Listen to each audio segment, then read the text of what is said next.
Welcome to my channel fun with learn by Deepa. नमस्कार साथियों, लोकतंत्र के महापर्व यानी गणतंत्र दिवस पर संविधान से संबंधित कुछ महत्वपूर्ण शायरियाँ लेकर मैं आपके सामने उपस्थित हूँ। आइए एक से बढ़कर एक बेहतरीन शायरियाँ इस वीडियो में प्रस्तुत है। संविधान सिर्फ कागज नहीं, ये भारत की आत्मा बोलता है। हर हक हर फर्ज की कहानी गणतंत्र इसी से चलता है। ना राजा ना रंग का भेद यहाँ, कानून के आगे सब एक समान। 26 जनवरी ने बता दिया, लोकतंत्र ही भारत की पहचान। हर नागरिक को आवाज मिली, हर सपने को उड़ान मिली।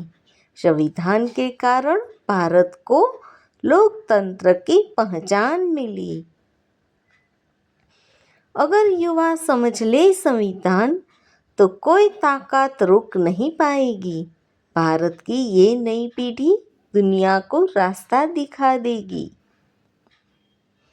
ना डर ना भेदभाव ना जुल्म की छाया, संविधान ने इंसाफ सिखाया। 26 जनवरी हर साल कहती है, भारत ने सही रास्ता अपनाया। धर्म जाति से ऊपर उठकर देख, संविधान देता है एकता का संदेश। इसी सोच ने बनाया भारत को लोकतंत्र का सबसे सुंदर देश। तिरंगा ऊंचा तभी लहराए जब संविधान मजबूत रहेगा। भारत तभी आगे बढ़ेगा जब कानून जिंदा रहेगा।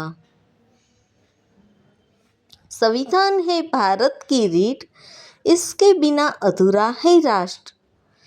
इसी ने जोड़े करोड़ों दिल, इसी से बना लोकतंत्र का यंत्र। जब तक संविधान रहेगा साथ, गणतंत्र रहेगा हर हाल। 26 जनवरी सिर्फ दिन नहीं, ये भारत का स्वाभिमान कमाल। संविधान रहेगा तो पहचान रहेगी, गणतंत्र रहेगा तो भारत रहेगा। 26 जनवरी सिर्फ एक तारीख नहीं, ये हर भारतीय की शान रहेगा। जय हिंद, जय Bharat. Thanks for watching. Please like, share and subscribe.